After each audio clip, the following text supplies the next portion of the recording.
passado não passa quando a gente fecha a porta para que ele não vá embora, né? Toda vez que nós insistimos em martirizar dentro de nós uma experiência negativa, ela não vai passar. E a gente sabe, o tempo é o melhor remédio que nós podemos viver e experimentar e administrar em nós. A dor que me acometia tanto anteontem, a minha preocupação que estava me tirando o sono anteontem, à medida em que eu vou triturando isso, mastigando, administrando do jeito certo, colocando, primeira coisa, a gente tem que fazer aquilo que a gente pode, né?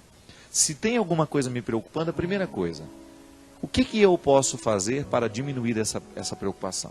Existe alguma coisa de concreto que eu possa fazer? Então, tá, você tem uma dor, uma traição. Você já foi lá no traidor devolver o lixo dele? Será que você tem alguma coisa engasgada, qualquer coisa que você precisa resolver dentro do seu coração, jogar fora, através de palavras, um choro, sei lá? Alguma atitude sua que possa diminuir essa sensação de desconforto? A gente precisa fazer. É a mesma coisa a preocupação. Quando algo me preocupa e eu descubro naquela preocupação o que eu posso fazer para diminuir o efeito dessa preocupação na minha vida e faço, então eu começo a resolver, abrir as portas para que esse passado comece a passar, não é?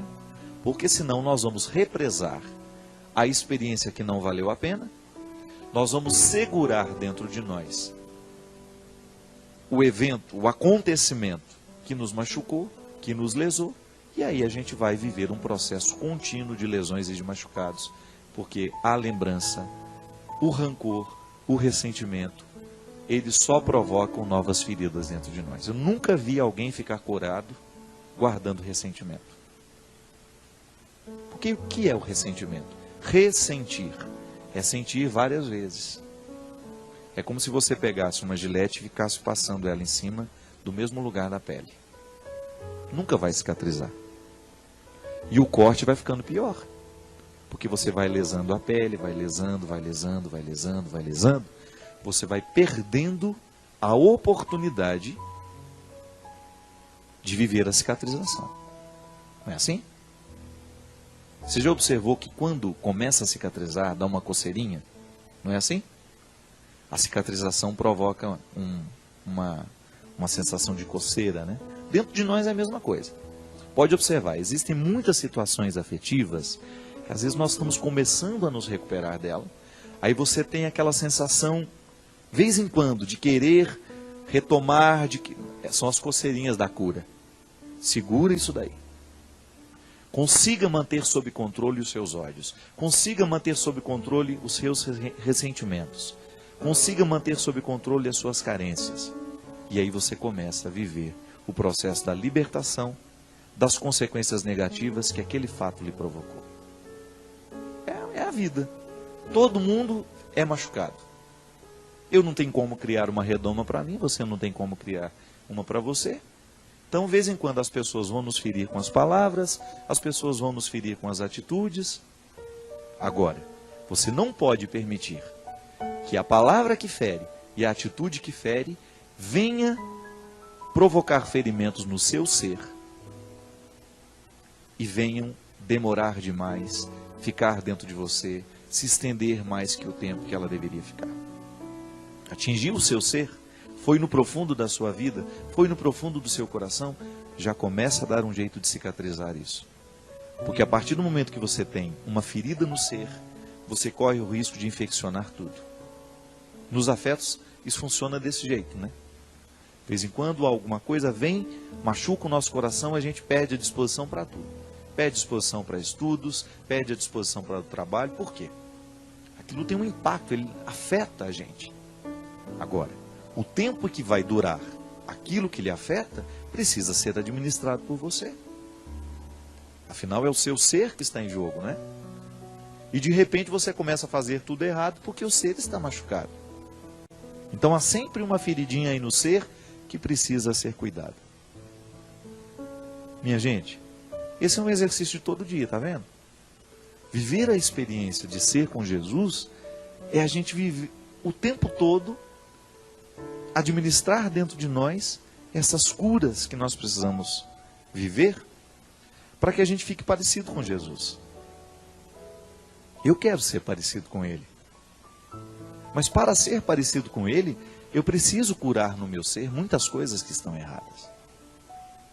Eu preciso, de vez em quando, visitar os meus passados, né? O meu passado, para compreender o presente.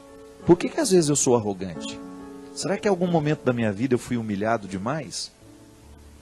E porque fui humilhado demais, tenho dificuldade de administrar os momentos em que alguém me contesta?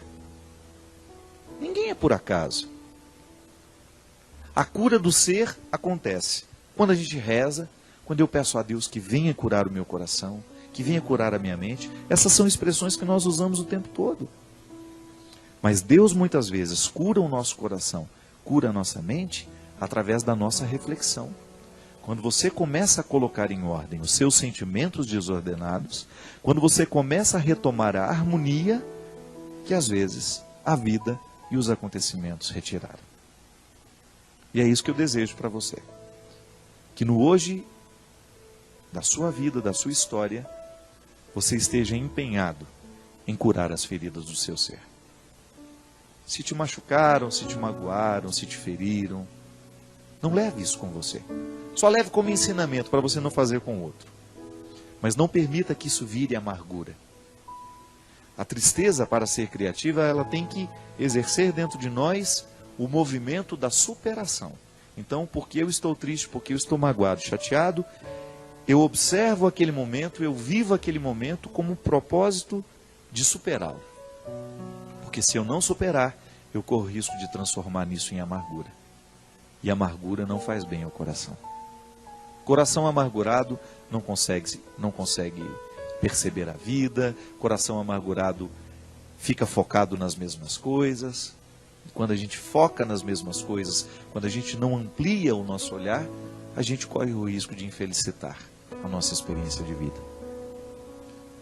Eu desejo do fundo do meu coração que hoje o seu ser possa ser fortalecido. Com o programa de hoje, de repente você descobriu que você está sendo objetificado por alguém, que você está vivendo a relação humana, os relacionamentos não estão respeitando aquilo que você é. É momento de gritar essa independência aí, né? Porque Deus te quer livre, tendo condições de mergulhar cada vez mais nos mistérios do ser. Corrigindo o ser, consertando o que está errado aí no ser, sem dúvida as suas atitudes, as suas obras serão muito mais maduras, muito mais satisfatórias. Que é isso que a gente quer. Ter um coração puro para que a nossa atitude possa ser apenas um reflexo de um gesto que nem começou. O gesto, ele antes de acontecer, ele me move. É um movimento que o outro não vê, mas que me leva a ir adiante, que me traz coerência, que me configura ao Cristo. Antes do meu gesto de amor, existe em mim um coração que ama. E isso precisa ser cuidado o tempo todo. Porque se aqui dentro o coração ficar fragilizado demais, ficar machucado demais, a gente corre o risco de transformá-lo num território infértil. Aí a atitude não vai adiantar nada. Porque quando a gente realiza um gesto de amor, não é só o outro que é beneficiado, mas eu também sou. Porque o amor, assim como faz bem a quem recebe, ele faz muito bem também a quem oferece. O Senhor esteja convosco.